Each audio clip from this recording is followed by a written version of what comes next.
Welcome to the ShadowBody Podcast, where inappropriate conversations get to happen.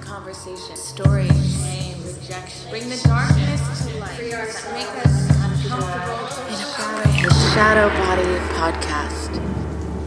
What hides in the shadows. Hello, everyone. Welcome back to another episode of the ShadowBody Podcast.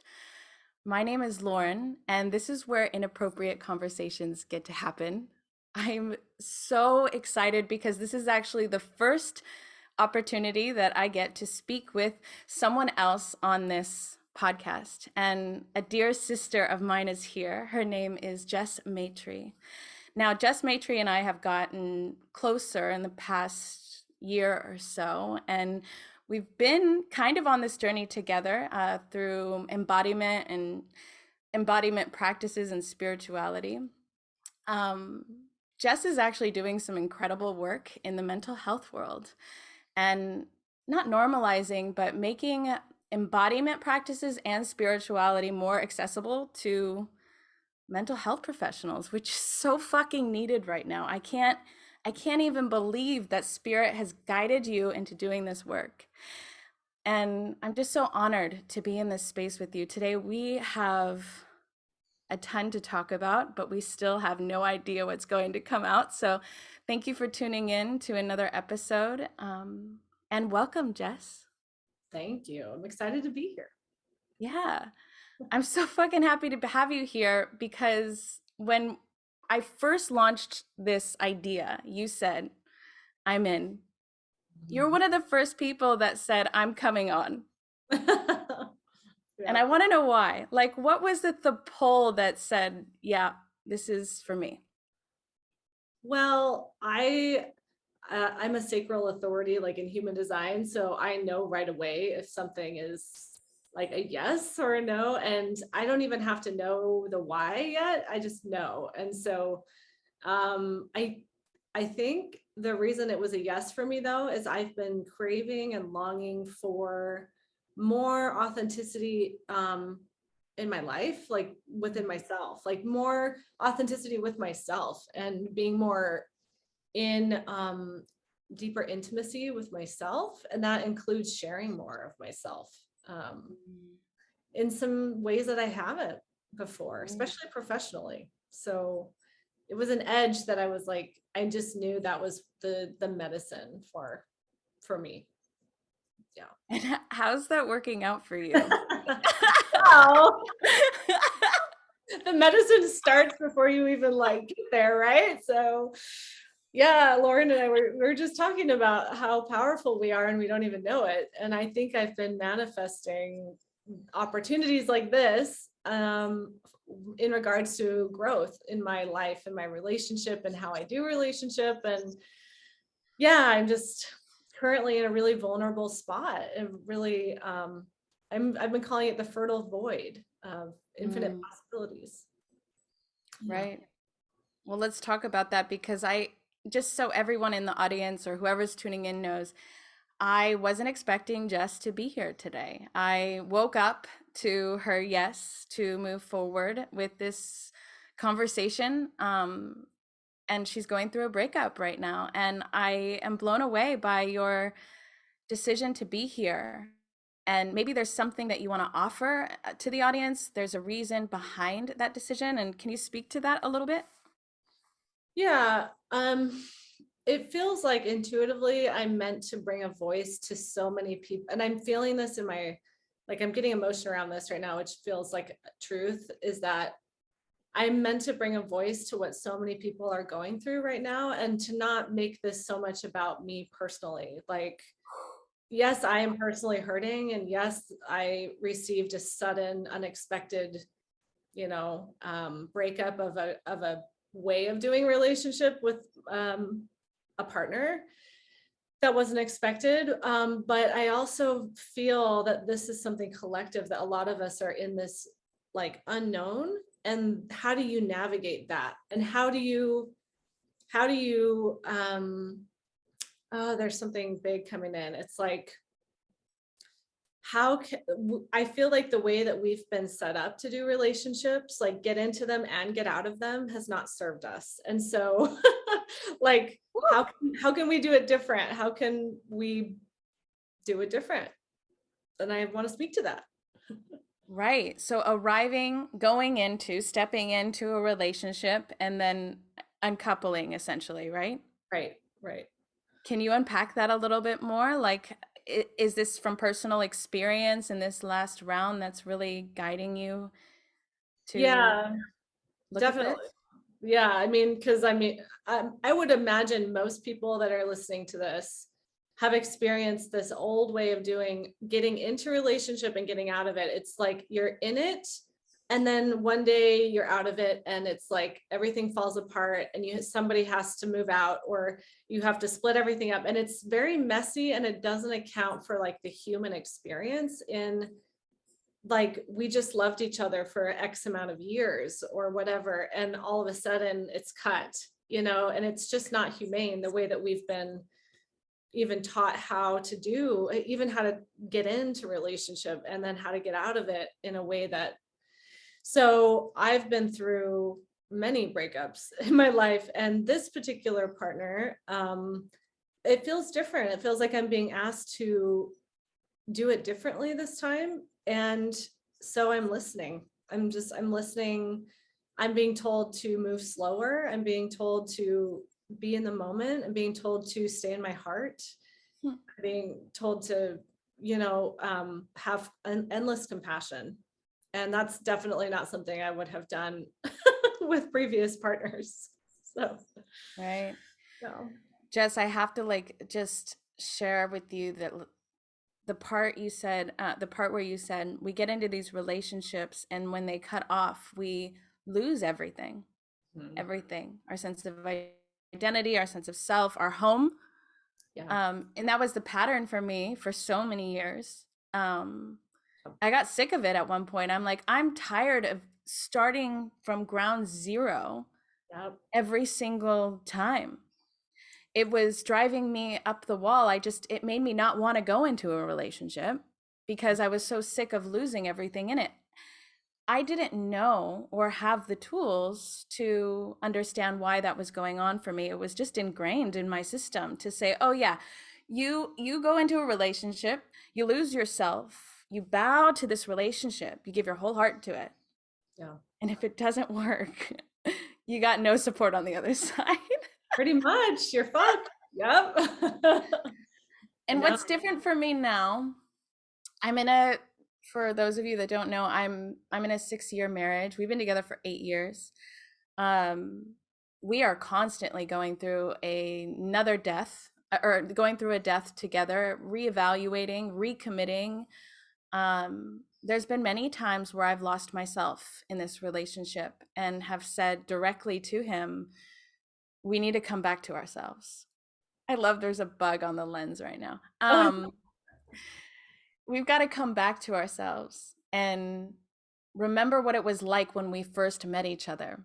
Remember what it was that drew us to one another, that energy. We were more alive. We were dedicated to our personal growth, our own existence, our own bubble. He was so into himself. I was so into myself. We came together and we're like, we don't do commitment. This is not something we want to do. But I feel like that, I don't like the word independence, but that sovereignty at that stage for both of us was really what attracted us to each other. And I'm learning now that that's what we need to maintain to stay together. Yep, I agree. You agree? Oh, totally. I've been having that exact conversation with so many people around. And I think that's what, not to get too personal into our relationship, but I know that was part of why it fell apart.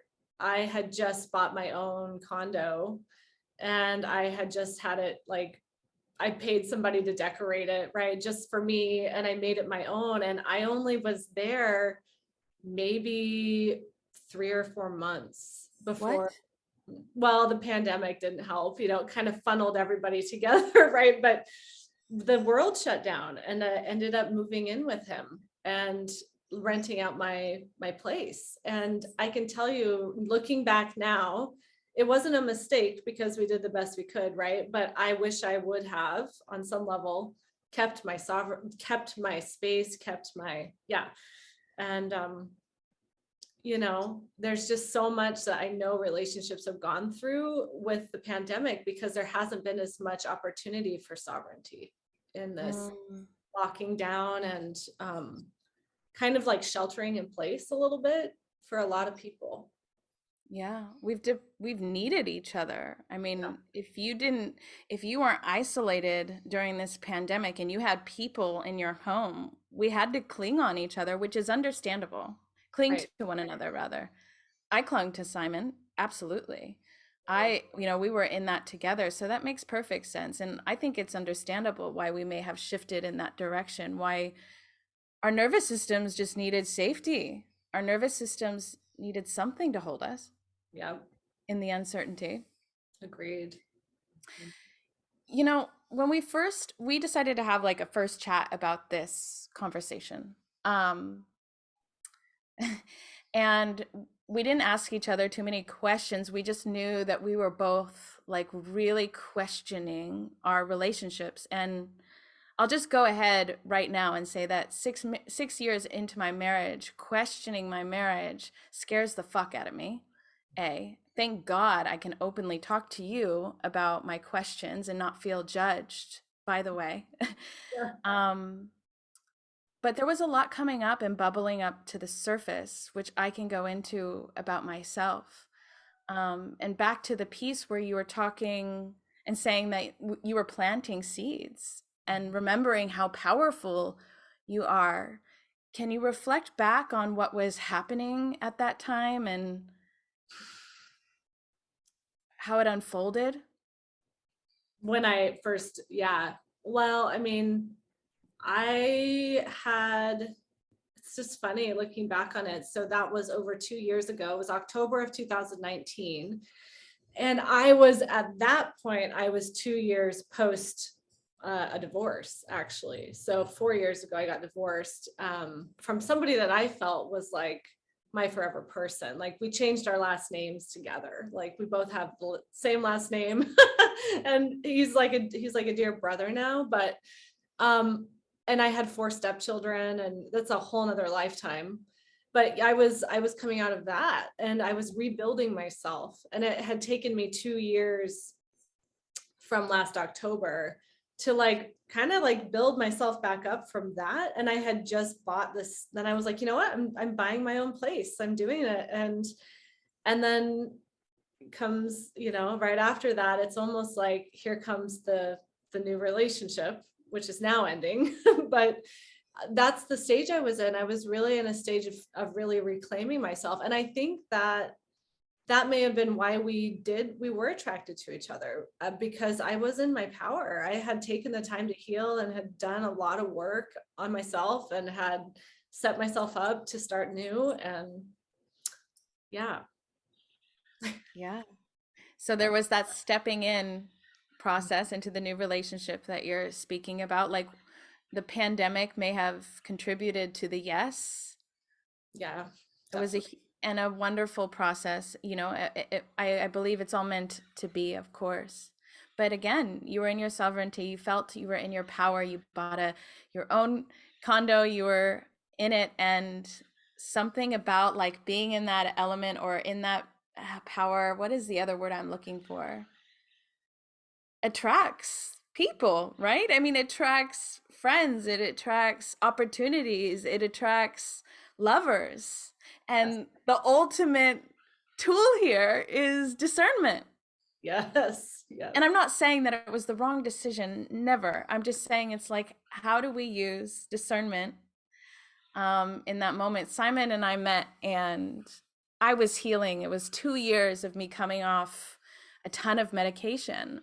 So I was feeling heavier in my body, moving really slow, quite depressed. And I told him, I said, you don't want this.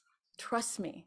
Like, just don't even do this to yourself, bro. And he couldn't turn his head in that place that I was feeling. Like, so I wasn't feeling good. I wasn't vibrating. I wasn't in my sovereignty, that's for sure. So isn't that interesting that he was like, yes, that's where I want to go. I remember he asked me, it was like pouring rain. I was sleeping in a tent because I had like $30 to my name at like this arts factory community. Never slept in a tent in my life. I had like 3 suitcases stacked in there, a mattress in a 1-person tent trying to figure out my life. I got one Reiki session with the last $100 that I had because I was so overwhelmed and confused on how I was going to live survival. That Reiki session, I walked away, I was like, nothing happened, but so much happened after that. Simon came in. And, you know, we both had, so I know that I said like I was on my own journey. I was so engrossed in my own experience, wasn't necessarily feeling well. He was. But when we came together and decided to just dip our toe in to enjoy each other's company, we did that for a very long time, about 10 or 11 months, before we were forced to decide to be together permanently because my visa was up, actually. Oh, okay. But yeah, it was interesting. It was an interesting journey into that. And we decided we didn't want to be together initially in a committed relationship. Marriage wasn't for us. But when I had to go back to the States, the only way for us to be together is if we got married. So, which is so interesting because how did I say yes to this? You know, how they said, the immigration said you have 90 days once he gets over here to get married. We had no money, no idea what we were doing. We got married in our kitchen. And we've been just figuring it out ever since. Like, we decided that spirit that the universe said, if you're going to avoid one another, we're going to make it happen in this way. That felt very true for us. What an interesting journey. And then 6 years later, I mean, there were times where I was like, we don't even know each other in the beginning. How are we in this together? And I swear, even on the hardest days, I look at him and I'm like, you're my person. When I say I don't like the way this relationship is going, he's still my person. It's an interesting dynamic for sure. Yeah.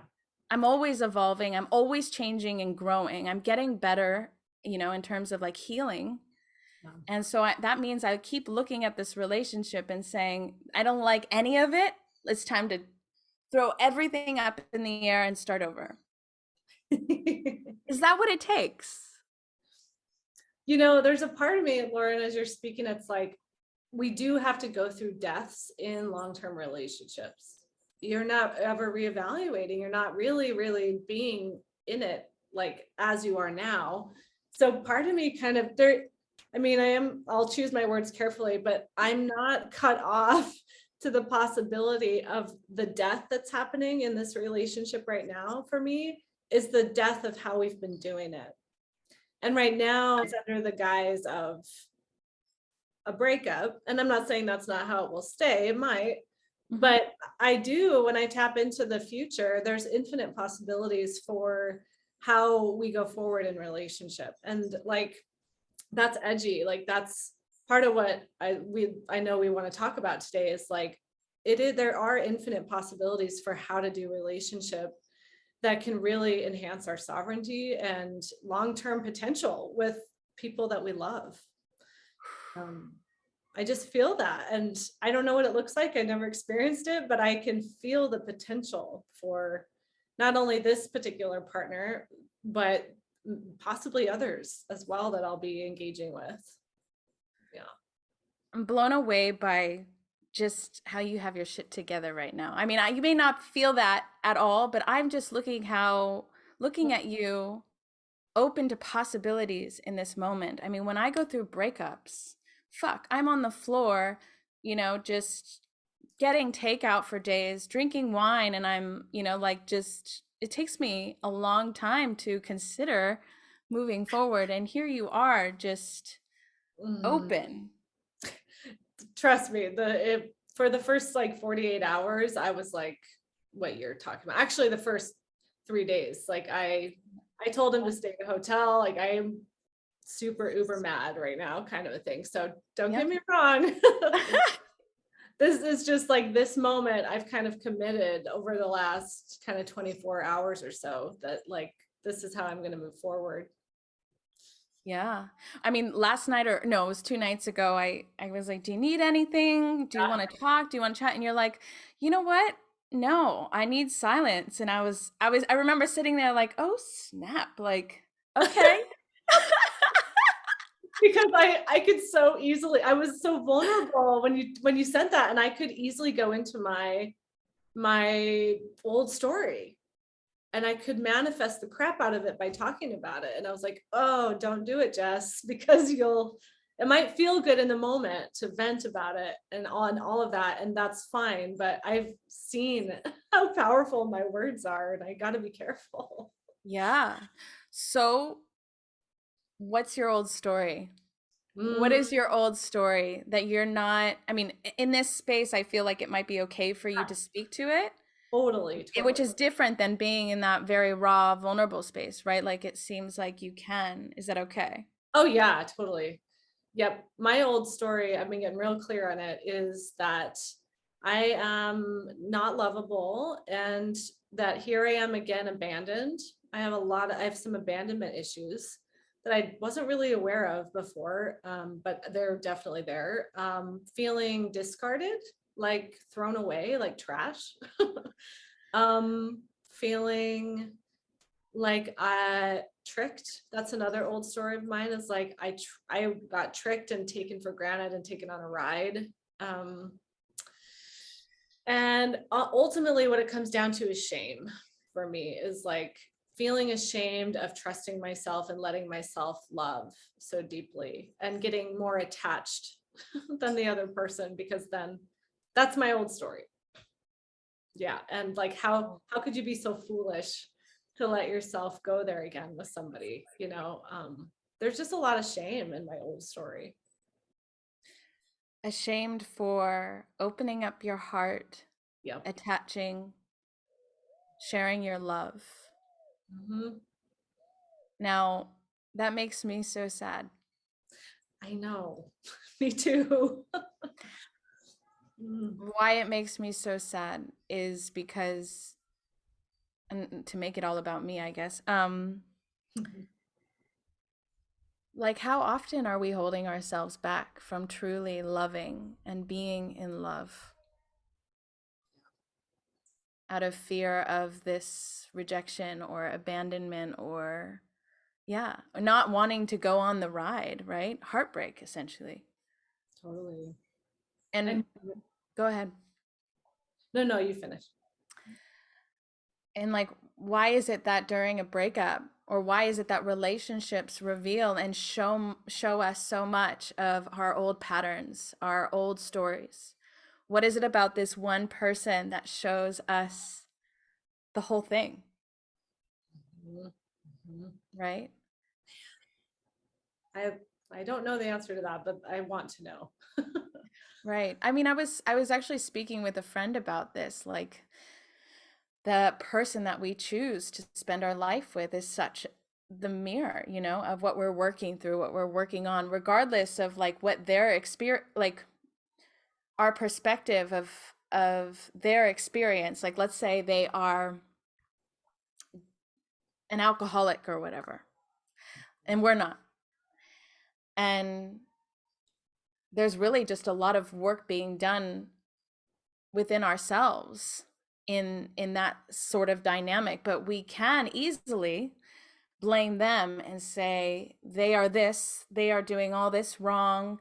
But really what we're holding up against ourselves is a mirror.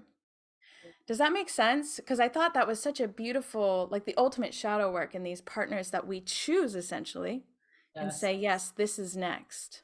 Yep. Does that make sense to you? Oh, totally. Been looking at that of what he has mirrored for me, and it's how much I actually need to really love myself.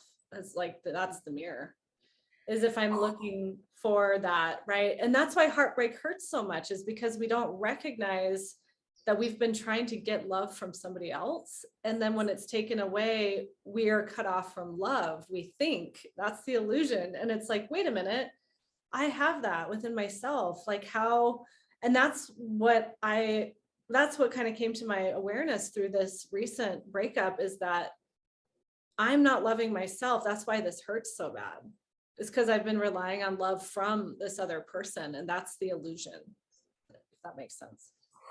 Oh yeah. I mean, I have the chills because that's exactly what I'm going through. I depending on him so much to provide an experience, an extraordinary life loving experience, when I have every opportunity to step in even more to create that love in my own life, regardless of what he's doing in the moment. And like, that's the perspective shift for me that I've been working on here in the jungle. I'm in the jungle, by the way, on a vacation for a month with him to recalibrate our relationship, to figure out what we're doing.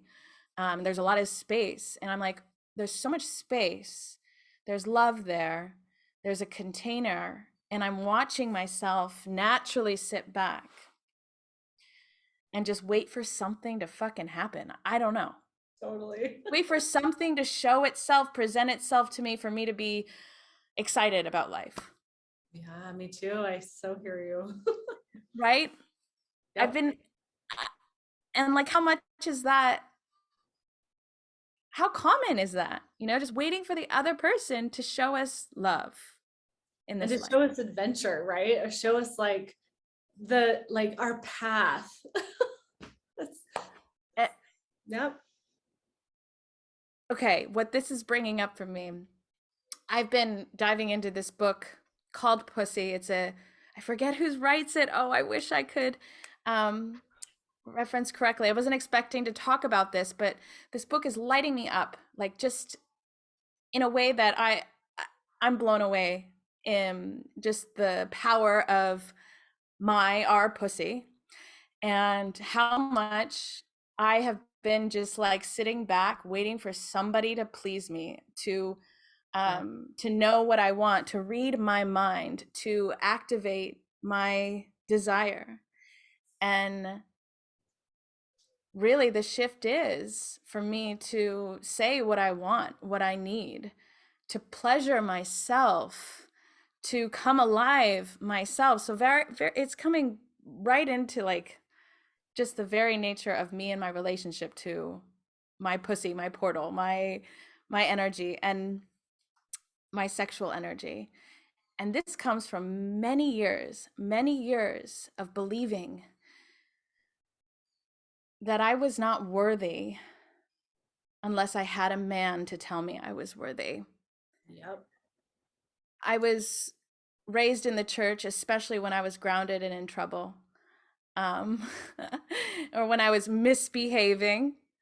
And when I was misbehaving, it was usually me running around with a boy and getting in trouble. And I always got thrown into the church on Sunday and punished and grounded. And I was so dysregulated. I remember just falling asleep in church, so confused and full of shame because of the thing that I did, the thing that I was in trouble for.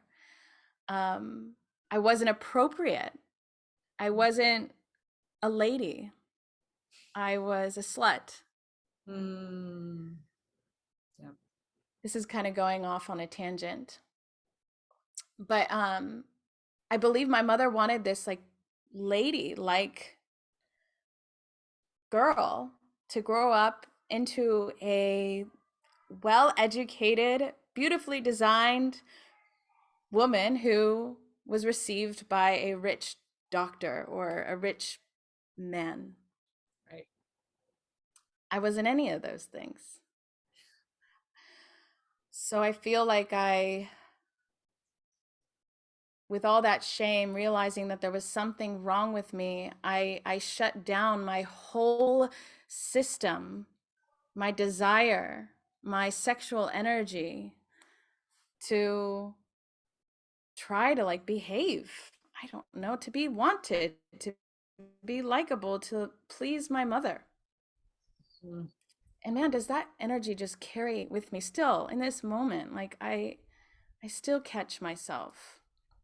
So yeah, the shift is me stepping forward consistently in a moment, right? It doesn't have to be so big. It's like, oh, watch yourself sit back here, super passive and expecting him to know.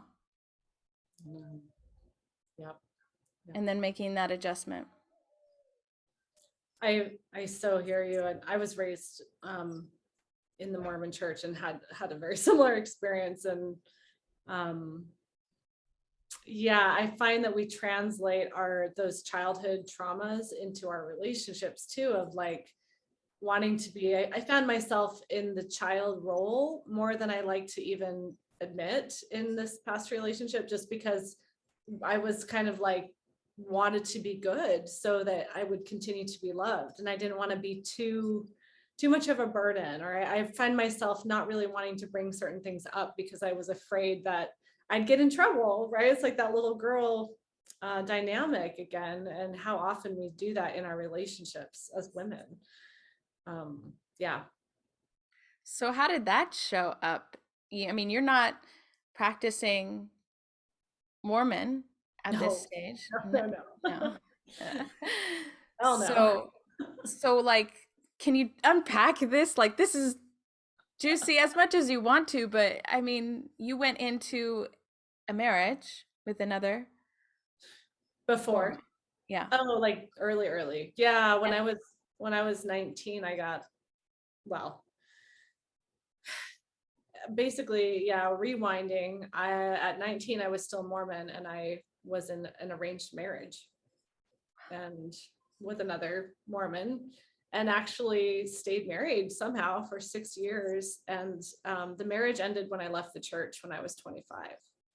So yeah, I So had, because you left the church, mhm. Yeah, what does that mean if you leave the church in you leave, his eyes? you're abandoning the family, you're abandoning the fold, you're abandoning your family, your covenants to God, because I was married in the Mormon temple. So you wear garments and you make these covenants with God that are really, in my opinion, really harmful, but whatever, that's part of my life experience. And so you're looked at as just like, that's one of the worst things you can do, is make covenants to God and then break them, leave, So yeah, I left the church and the marriage fell apart at the same time, and I lost my family at the time. We're back, we've mended it over the past 11 years, but at the time, lost family and friends, and yeah, it's What crazy. was what was your reason for leaving? Did you have an aha moment? Was there something in particular, or was it an accumulation of, if you don't mind me asking, I Oh, find this fascinating. I would love to share. And it is edgy for me to talk about still, but I'm going to, because that's what this is about. Um, Gotta get in there. yeah. So it was sexuality. It's part of my main reason for leaving was the Mormon church has a history of what's called polygamy.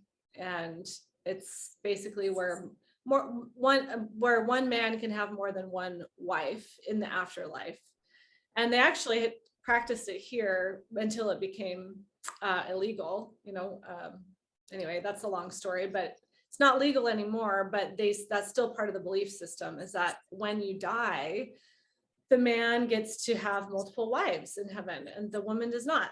And it's just a very uneven, unequal way of being in relationship. And so what basically women being second class citizens in all the ways, that was my big reason for leaving is I sat down with my mom one day trying to explain this to her, and she was like, I don't know how it works, but I just believe. And I remember making the choice to leave the church for her as well. Like there was something about like liberating her, and like I just know I'm here to clear up some family stuff around that.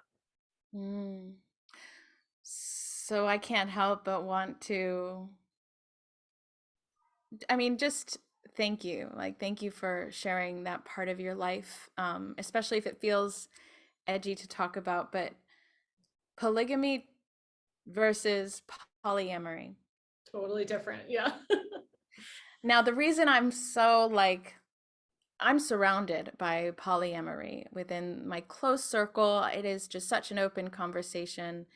And I was just getting the hang of monogamy. I was absolutely stoked on being committed in my relationship because, my mother and father had multiple divorces between them, and they were remarried often. And so I was like, oh, I got this, like monogamy. Like I'm interested in developing this strong connection, making it work. But I can't help but going back, like wondering as I go back to the very beginning of this conversation, like feeling so in our sovereignty as individuals and empowered, desirable, mysterious, like is the essence of polyamory for me. Is if I were to ever venture out into something like that, I can see how that keeps the aliveness, or what I've heard is that it keeps the mystery. It's like, and the reason why this is so important, which I find so beautiful, is in these monogamous relationships, we are depending on this one person to hold everything. Totally. Like our emotional baggage, our financial baggage, everything that is a part of me, he has to hold. And that's quite feels impossible. I don't know how else to share. Expecting someone to take on this much of me and still want to fuck me. Yeah. Or still have desire in any way. Like, I know. Yeah, there is no mystery at the end of the day. And like, I guess essentially a lot of us, not everyone, but needs that. So yeah, I've been playing with this concept of polyamory. Not that I'm interested in meeting other people. Maybe one day, I will, maybe one day. But at this point, I'm like, there's something so beautiful about that. Coming together in a relationship, agreeing on terms, and making pleasure the priority. Right. Totally. I also felt, so it's so funny you're bringing this up because I clearly have some lessons to learn this lifetime around relationship, because my last husband, we split because he wanted to be poly and I did not. Oh.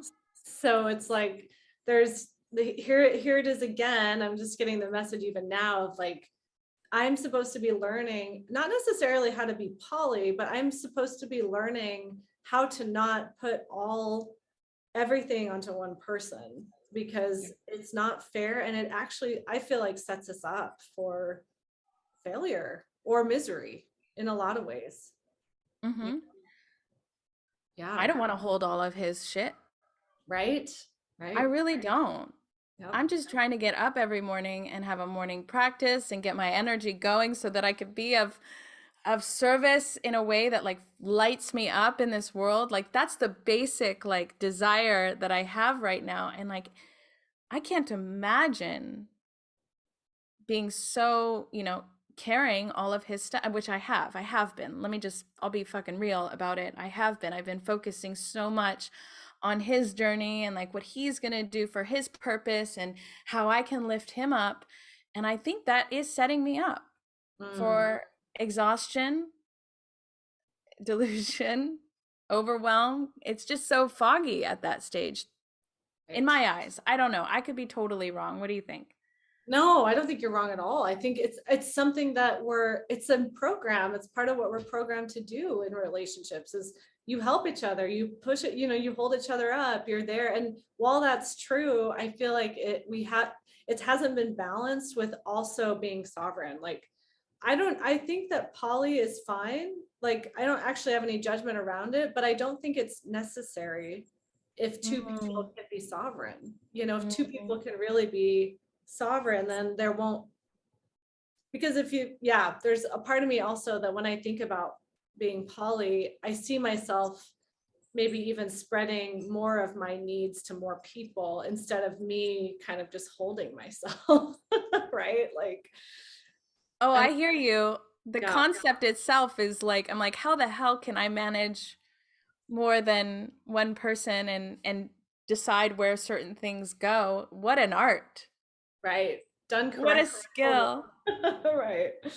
But that's the desire there. And I think that it's beautiful for people. I mean, for people that come alive in that, like have the capacity. And thank God that we're opening up in this world right now. Society is talking about these things and letting it be okay.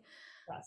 But yeah, I'm definitely fascinated with the topic itself. And again, like just finding that sovereign, why am I using independent? I want to take that. I don't know why that word doesn't resonate with me right now, but I keep trying to say it. I think it's a program. Because I do believe that in being sovereign, I am directly connected and in love with the people around me. I believe that I'm not being taken down so much by the energy of the room. In fact, I know how to serve and take care of myself in any given moment with my people. So I think that's the difference between sovereign and like independent. I don't need anybody, and it's all about me, right?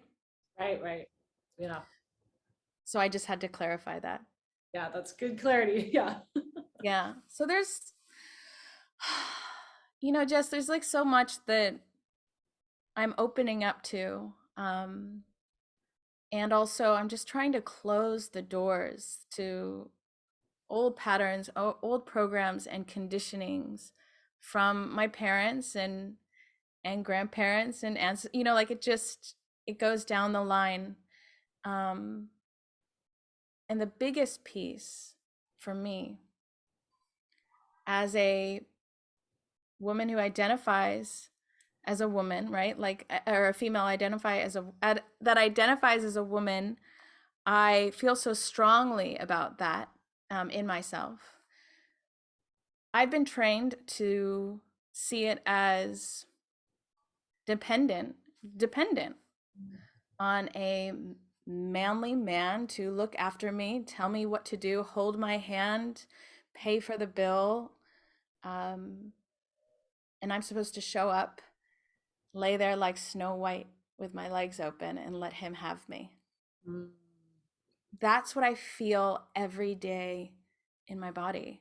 And that's confusing. Oh my God, you're so not alone. Yep. Just waiting for another man to tell me when to breathe, tell me when to feel, tell me what he wants. Yeah. That's scary. It's deep. I think we're feeling generations and generations of that. And I feel like you and I both are here to clear generational trauma, like just based on our stories and based on what we've talked about. Like, we are clearly here to be the cycle breakers. And it's really painful to be the first of the generation to do it. It's like you take it all on. Why do you think that's coming up right now for everybody? I mean, in my world, it's like all we talk about is like, we're here to clear our lineage. We're here to change. We're change makers, and we're Yeah. destroying what's been done. Why now? Why do you think this is happening for a lot of us? Well, I mean, it depends on what lens you look through, right? But I'll just speak from the lens I look through is that, you know, I believe in multiple lifetimes. And I think that a lot of us incarnated at the same time to help humanity kind of pull itself out of this rut that we've been in for a little bit. And a lot of us are here now that are very powerful souls, and we're here to help kind of pull humanity into this next, whatever you want to call it. That's just my lens of what's happening. Yeah. So I think that's why we're all just going through it right now. It's beautiful. There is a power that I feel. I mean, in even doing this podcast, you know, like, yeah, my relationship with my mother has been so dysfunctional, and it has been so challenging for me to walk forward in life without a relationship with her, and my decision to walk this way. And, you know, like, there's some shame around that too. I've been told you need to go back to your mother to live your life and, you know, like, to heal. You need to go back to your mother. And so like, I know that there is that lens and that perspective. And also I've come into like this whole energy of like, my relationship with my mother is propelling me to do this work. Whatever happened between us is giving me the excitement to speak about things that feel inappropriate, that would have been very inappropriate for her to speak to or listen to. And like you said, I feel like I'm breaking her free as well. Yes. Is like a lady doesn't need to be a lady. She can be whatever the fuck she wants. She can talk about whatever she wants and still be worthy and beautiful, worthy of being loved. So yeah, I'm feeling called to shake it all up, especially with this podcast. And what's inappropriate for me is being open about the dysfunction, the fear, um, the challenges in relationships, because we all have them. That's the thing. I know. No one's talking about it though. I know. Nobody's talking about them, but we're showing up at parties like hand in hand and doing the best that we can to have a good time and show that we're doing well, you know, like, but nobody really asks, like, Right. or shares. We're going through a really hard time right now. How refreshing would that be? That would be great. I know. Yeah. Anyway. Well, I feel, Jess, I feel so grateful that I have someone like you to open up about this. I've been on this journey with Simon, like on this trip in particular, and working through a lot on my own and together. And I feel blessed that you and I are making this real, making this normal. Me too. And I want to ask you, what now? What In this now? space that you're in, you are in this raw opening, this heartbreak, this stage. Like, what's calling you right now? What direction are you heading? I know there's a lot of unknown. So what are your next steps with this journey? Well, I feel very called to travel. And you know that because I've talked to you about that, but that's been percolating in my consciousness for a while now. And like travel to nurture myself through soul family and meet other people in different parts of the world. Actually, that just feels like my next step. but at the same time, I'm committing to moving from presence. So while that's kind of what I feel is coming, I'm still really committed to being only present in what's unfolding and only making steps when I know that it's a clear yes. And because right now it'd be so tempting to act out of fear and just wanting to like have a plan and all that stuff. But every time I think about it and feel into it, it feels like an old pattern. So I'm just really committed to only acting when it feels in alignment.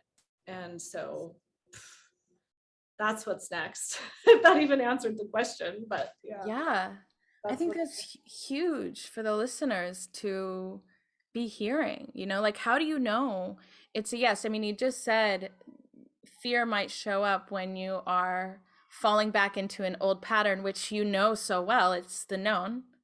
So is the yes the unknown really? Like how do you know in your body for you and for you? for me, the yes in my body is it feels exciting and expansive. It feels like a heart opening for me. Like when it's a no, it's when it's emotional, because not that emotions are bad, they're obviously they're not, but sometimes they can be a trick for me. Like I can get pulled into them and it's actually ego or fear based. And so I don't want to make any decisions out of emotion at this point. Mm. But that's just kind of how I'm navigating this right now. But excitement is an emotion, That's right? Like, true. Good point. Yeah, that's true. yeah, I mean, this is just another reminder of like how do we know like excitement can very well be anxiety and Right. fear, like having the capacity to notice the difference, especially during this time, is huge. Totally. And I hope I'm doing it right. I don't know.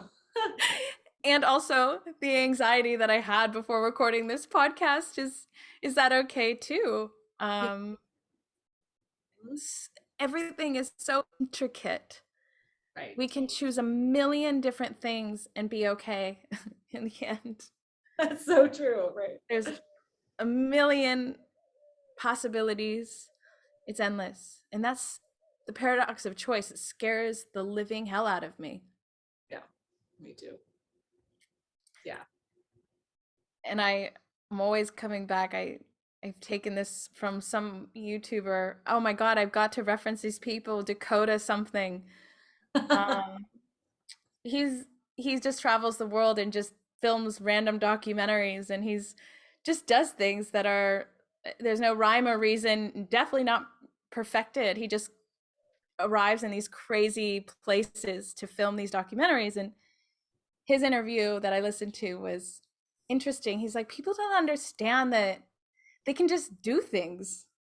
Like you just get up, get in on the plane, go see your family, go move, go do things. I've been so attached to the perfection of things that I won't even take the leap, to try something new because it's got to be so perfect. Like this podcast, I'm in the jungle. I can't find good Wi-Fi. I'm at a community center looking for Wi-Fi. The audio might have been off a little bit. I don't know, but this conversation is more important than any of the logistics, and I'm going to trust and just let myself light up in this moment. And I know because I've said yes to this moment right here, I'm forever changed. Mhm. More doors have opened. Our relationship has opened. We've done something together. Totally. Bringing it back to the basics, this simple act of like, it goes back to me saying I removed myself. I step back. I wait, which is also important too. I'll just say that. But like, can we check in and say, I'm going to step forward right now and create, come alive, do something, just do things. Mm-hmm. I like that. Yeah. Move us out of being a frozen mode, right? A freeze mode. Just take action, do something. Yeah. I love you just like threw your hair around. Oh, did I? Oh. So do you have anything, I don't know, do you have anything on your heart? Like I know we've we've literally just like tapped into so many things, and somebody might be listening in and feeling so refreshed about us speaking to it all. Yeah, is there anything you want to share before I close our conversation? Hmm. I think maybe just, whoever's listening, just radical permission, giving yourself radical permission to explore infinite possibilities with either the relationship you're in or the relationship you want to be in, or the types of relationships you want to be in. But yeah, I think I'm just feeling called to encourage people to not limit themselves when it comes to these kinds of things. That's all. Can I follow that? Please. Back to the infinite possibilities, right? Like it can look like whatever it needs to look like. There's Yeah. no wrong or right way to be in relationship. Yeah. And it comes back to us being authentic in how we need to be in this lifetime, living in our truth, which is always evolving. My truth right now is going to change in 5 minutes, and letting that be okay. Can we evolve, let things die? Can we come into the relationship and to our partners and say, this isn't working for me? Like, I need something else. Right. Right. That should be okay. And to get creative. I mean, I think that's what we're not encouraged to do, is like, it doesn't have to be yes or no. It doesn't have to be you're in or out. It can be, okay, do we need to move apart for a little bit and get some space? What do we need to do? Like, get creative. Don't just burn the relationship down. I don't know. Yes. That's, I feel like we're being I asked. won't, yeah, I won't go in too far into this, but like that traveling piece that you're speaking to, did you do that in your relationship? Why does it take right Exactly. now? And I think we've talked about this together. Right. It's very true. There was a part that, a program potentially of just like, oh, you don't do that. I traveled a lot with him, and I did do some travel alone, but not really. Yeah. Powerful. Mm-hmm. And beautiful. And Jess, thank you for just being you and really letting us in on your experience at this time in your life. It's not easy, I know that. And it's just, I'm grateful. I'm grateful. You're welcome. And thanks for having me and allowing this connection. Yeah. I'm so inspired by what you're doing in the world. I want you to brag a little bit. Like, if you have it in you, like, what are you up to? And can you please just share with everyone just how we can find you? And Sure. yeah. Well, the work that I do in the world now is, I'll forever be a therapist because I've been doing it for 12 years, but I blend that now with somatic, embodied yoga therapy, as well as intuitive work. So a lot of the work that I do now is like a blend of all of those things. And it's very catered to the person and what they need.